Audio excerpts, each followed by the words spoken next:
ಕರ್ನಾಟಕ ರಾಜ್ಯ ಸರ್ಕಾರಿ ನೌಕರರಿಗೆ 7ನೇ ವೇತನ ಆಯೋಗದ ವರದಿ ಜಾರಿಗೊಳಿಸುವ ಸಂಬಂಧ 10 ಹಲವು ಗೊಂದಲಗಳು ಏರ್ಪಟ್ಟಿವೆ. ಏಕೆಂದರೆ ಕರ್ನಾಟಕ ರಾಜ್ಯದಲ್ಲಿ ಈಗಾಗಲೇ 7ನೇ ವೇತನ ಆಯೋಗದ ಅಧ್ಯಕ್ಷರಾಗಿರ್ತಕ್ಕಂಥ ಶ್ರೀ ಸುಧಾಕರ್ ಅವರು 27.5ರ ಒಂದು ಫಿಟ್ಮೆಂಟ್ಗೆ ವರದಿಯನ್ನು ನೀಡಿದ್ದರು.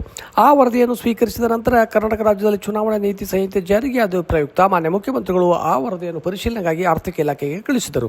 ಆರ್ಥಿಕ ಇಲಾಖೆಯು ತನ್ನ ವರದಿಯನ್ನು ಸಿದ್ಧಪಡಿಸಿದ್ದು ಕರ್ನಾಟಕ ರಾಜ್ಯ ಸರ್ಕಾರಿ ನೌಕರರಿಗೆ 8ರಿಂದ 8.5% ಹೆಚ್ಚಿಗೆ, ಅಂದರೆ 25 ಅಥವಾ 25.5ರಷ್ಟು ಫಿಟ್ಮೆಂಟ್ ನೀಡಿರ್ತಕ್ಕಂಥ ಸಂಬಂಧ ಮಾನ್ಯ ಮುಖ್ಯಮಂತ್ರಿಗಳಿಗೆ ಶಿಫಾರಸು ಮಾಡಿದೆ ಎಂದು ತಿಳಿದು ಬಂದಿದೆ.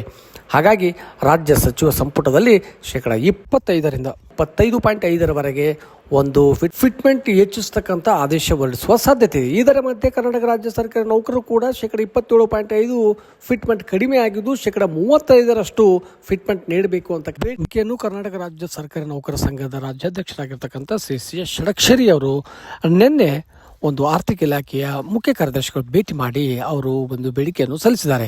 ಇದರ ಬಗ್ಗೆ ಸಕಾರಾತ್ಮಕವಾಗಿ ಸ್ಪಂದಿಸಿರ್ತಕ್ಕಂಥ ಆರ್ಥಿಕ ಇಲಾಖೆ ಮಾನ್ಯ ಮುಖ್ಯಮಂತ್ರಿಗಳಿಗೆ ಇದರ ಬಗ್ಗೆ ತಿಳಿಸುವೆವು ಎಂದು ಆಶ್ವಾಸನೆಯನ್ನು ಕೂಡ ನೀಡಿದ್ದಾರೆ. ಹಾಗೊಂದೊಮ್ಮೆ ರಾಜ್ಯ ಸರ್ಕಾರ ಆರ್ಥಿಕ ಇಲಾಖೆಯ ಶಿಫಾರಸಂತೆ 25ರಿಂದ 25.5ರಷ್ಟು ಫಿಟ್ಮೆಂಟ್ ಹೆಚ್ಚಳಕ್ಕೆ ಆದೇಶ ನೀಡಿದ್ದೇ ಆದರೆ ರಾಜ್ಯ ಸರ್ಕಾರಿ ನೌಕರರು ಸಿಡಿಯತಕ್ಕಂಥ ಸಾಧ್ಯತೆ ಇದೆ ಎಂದು ತಿಳಿದು ಬಂದಿದೆ. ಏಕೆಂದರೆ ಕನಿಷ್ಠ ಪಕ್ಷ 27.5ರ ಒಂದು 7ನೇ ವೇತನ ಆಯೋಗದ ಶಿಫಾರಸನ್ನಾದರೂ ಕೂಡ ಜಾರಿ ಮಾಡಬೇಕು ಅಂತಕ್ಕಂಥದ್ದು ರಾಜ್ಯ ಸರ್ಕಾರಿ ನೌಕರರ ಬೇಡಿಕೆಯಾಗಿದೆ. ಹಾಗಾಗಿ ಜೂನ್ 15ರವರೆಗೂ ಕರ್ನಾಟಕ ರಾಜ್ಯ ಸರ್ಕಾರ ಆದೇಶ ಬರುವವರೆಗೆ ಕಾಯ್ತಕ್ಕಂಥದ್ದು ಅತ್ಯವಶ್ಯಕವಾಗಿದೆ. ಧನ್ಯವಾದಗಳು.